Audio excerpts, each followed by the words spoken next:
Pozdravljeni.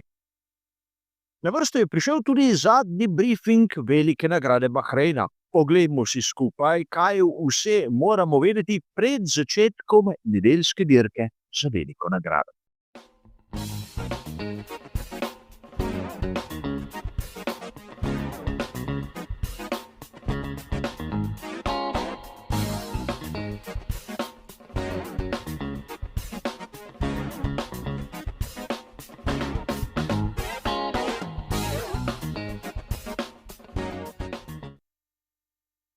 Tudi danes se bomo ustavili pri treh glavnih točkah, kjer bomo najprej pogledali, kaj se je zgodilo v kvalifikacijah. Nato bomo našo pozornost usmerili k ritmu ter telemetriji in na koncu bom na hitro podal še moje osebno videnje glede možnih strategij. Kvalifikacije za veliko nagrado Bahreina so nam dale kar nekaj potrditev oziroma nekaj zanimivih odgovorov. Prvič, vsi mi smo lahko videli, zakaj je Oscar Piastri tisti, na katerega velja staviti. In zakaj Lando Norris kljub obetom, kljub obljubam, ni na njegovem nivoju.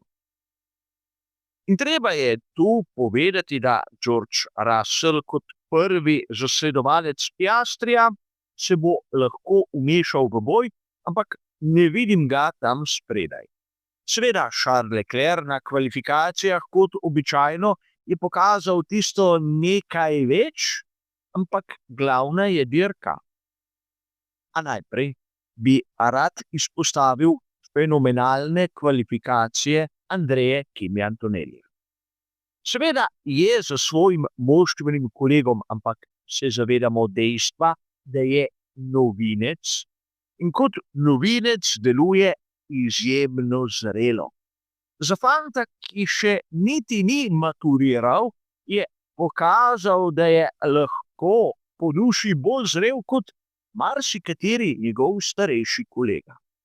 To pomeni, da tako kot Piastri, je po mojem Antonelli ona prihodnost. Verjamem, nekaterim navdušencem je bila všeč predstava Pierrea Gaslija. Prišel je v tretji del kvalifikacij, ampak pozabili smo na nekaj očitnega. Da tudi Jack Doohan je bil izjemno blizu temu prestopu, torej Alpine A525 na progi v Shakirju ima nekaj več. In bo uspelo obdržati to formo, bomo videli na naslednjih dirkah za veliko nagrado, ampak same ne bi stavil na takšen razplet. Po mojem je bilo to bolj, recimo temu, naključno, kar bomo videli v drugem delu pri analizi težav pri posameznih ekipah. In ne moremo mimo Ferrarija, ki je bil res dokaj spredaj s Charlesom Leclercem, ampak Lewis Hamilton daleč zadaj.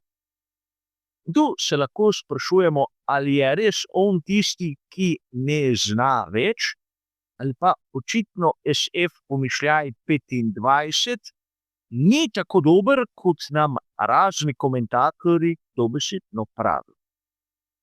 In seveda o Ferrariju in vzrokih, zakaj mogoče ni tako hiter, malce več v drugem delu. Pri Red Bullu imajo očitno težave, ampak ste opazili nekaj? V trenutku, ko ima Max težave, je blizu njega tudi Yuki Tsunoda.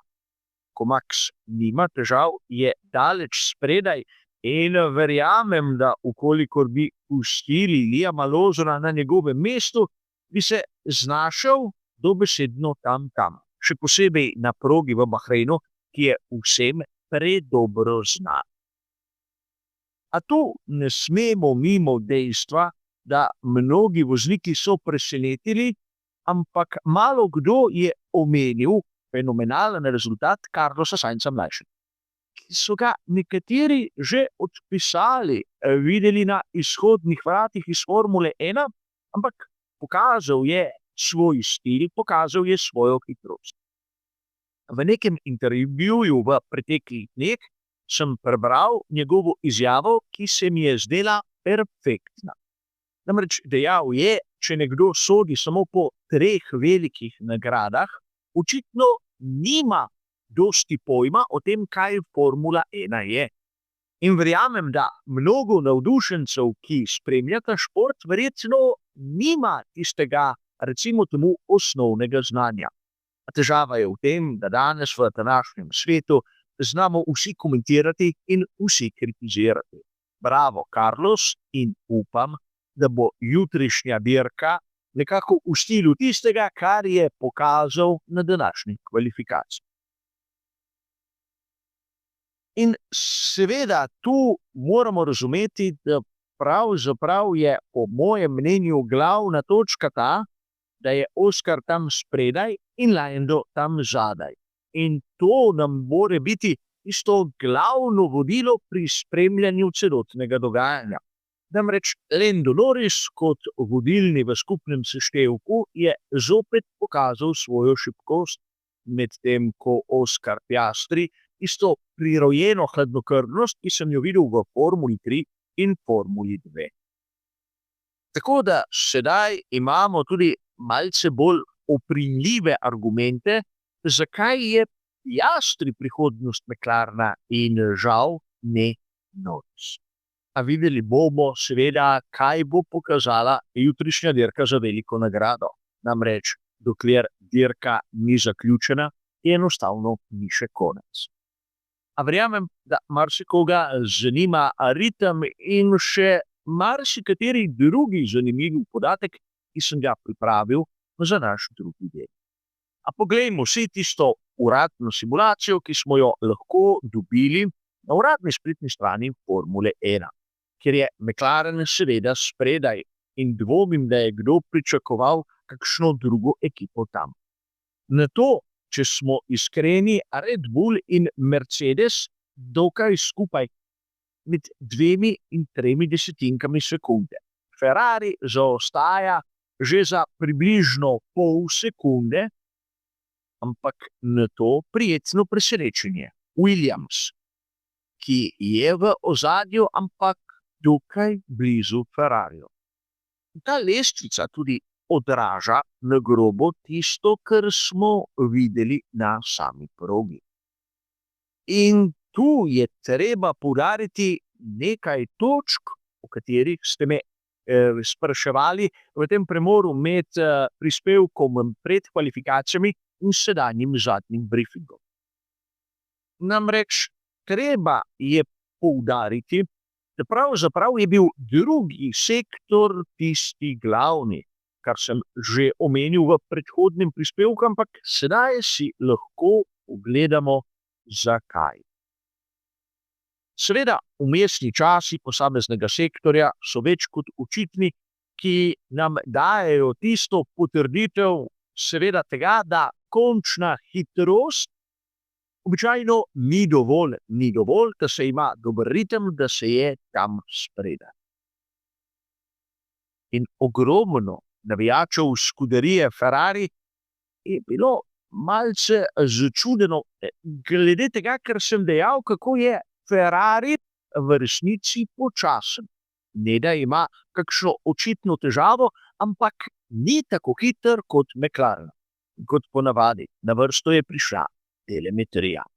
Pogledali si bomo to primerjavo, kjer bomo takoj videli, da Charles Leclerc v prvem delu kroga je imel celo nekaj več kot Oscar Piastri. Tam v 3., 4. ovinku je dobesedno nekaj čaral stopalko z plin, ampak če pogledamo gole podatke, bomo takoj videli, da v tistem segmentu je bil celo boljši, hitrejši od McLarena. Težave se začnejo 10., 11., 12. ovinek, kjer kljub temu, da imata Leclerc in Piastri skorajda identično pritisnjeno stopalko za plin in stopalko za zavore, je Ferrari tisti, ki izgublja. Težko je sedaj ugotoviti, zakaj, ampak mislim, da smo razumeli, da je počasnejši. mogoče v zadnjem delu kroga enostavno Ferrari pregreje pnevmatike in zaradi tega izgublja na oprijemu. Kljub temu, da je stopalka za plin pritisnjena do dna, se energija iz pogonskega sklopa ne prenese na asfalt in kolesa se karikirano, na primer, vrtijo na mestu. In to je mogoče ena izmed razlag, ampak mislim, da smo dobili tisto potrditev, zakaj je do tega prišlo. Tu seveda sedaj imeti tabelo idealnega kroga nam ne pove vsega, kajti če voznik ni bil sposoben sestaviti kroga z vsemi tremi deli, recimo temu v tistem najboljšem času, pomeni, da tudi njegov bolid ni bil preveč votljiv. Zato bi lahko dejali, da je tu slika podobna tistim, ki smo jo videli na drugih prizoriščih, ampak marsikaj bi se dalo spremeniti samo strategijo. In kot ponavadi gre za moje videnje, mojo napoved, moje izračune, ki so lahko popolnoma napačni. Dirko v tistem srečanjem v živo, bomo primerjali, kaj sem napisal jaz s tistim, kar je objavil Pirelli, in v ponedeljkovem komentarju sledi analiza tudi tega. A začnimo na začetku. Sam vidim dirko za veliko nagrado Bahreina kot dirko z dvema postankoma. In tu menim, da bodo začeli na pneumatiki soft, bo mogoče tudi nova, odpeljali približno 15 krogov, na to približno 25 na pneumatiki hard in ponovno na soft za preostalih 17 krogov. Zakaj tako čuden izbor? Poglejte si, kako so preizkušali ritem, kakšen je bil izbor pneumatik in verjetno se bo marsikomu posvetilo. Če so se vozniki izogibali pneumatikam medium in če so delali tako imenovane long rune na softu, nek razlog v ozadju bo. Tega ne smemo zanemariti. Seveda obstaja možnost v teoriji, da ukolikor bi podaljšali prvi in zadnji del, da bi lahko na sredini uporabili tudi pneumatiko medium, ampak moji izračuni kažejo, da je zadeva na meji ali pa morda celo neizvedljiv. Namreč, če bi lahko podaljšali prvi del na 22 krogov, približno krog manj, krog več, bi lahko na to s pneumatiko hard prišli celo do konca. Izračuni kažejo v to smer, da bi bila možna strategija tudi z enim samim postankom, ampak zopet smo tam na meji verjetnosti, čeprav ta varianta se mi zdi bolj hitra kot ona, začeti na soft, na medium in na to zopet na soft. Ampak videli bomo skupaj. Obstaja še tretja varianta, ki je nekako izhod v sili. Če ima voznik težave v prvem delu in s pneumatiko soft napravi 13 krogov, lahko natakne pneumatiko hard in skuša napraviti 24 krogov in na to na medium še zadnjih 20. Ampak to je nekaj, kar, kot sem povedal, je bolj izhod v sili prej kot kakšna resna rešitev tega vprašanja, ki se tiče dirke za veliko nagrado Bahreina. In videli ste lahko, da v bistvu imamo eno vodilno misel z kar nekaj variacijami. Kot sem že povedal, po dirki bomo videli, ali sem imel prav ali ne. A kar se tiče zadnjega briefinga, mislim, da smo dobili vse tiste glavne podatke pred začetkom jutrišnje dirke. Hvala za vašo pozornost in nasvidenje.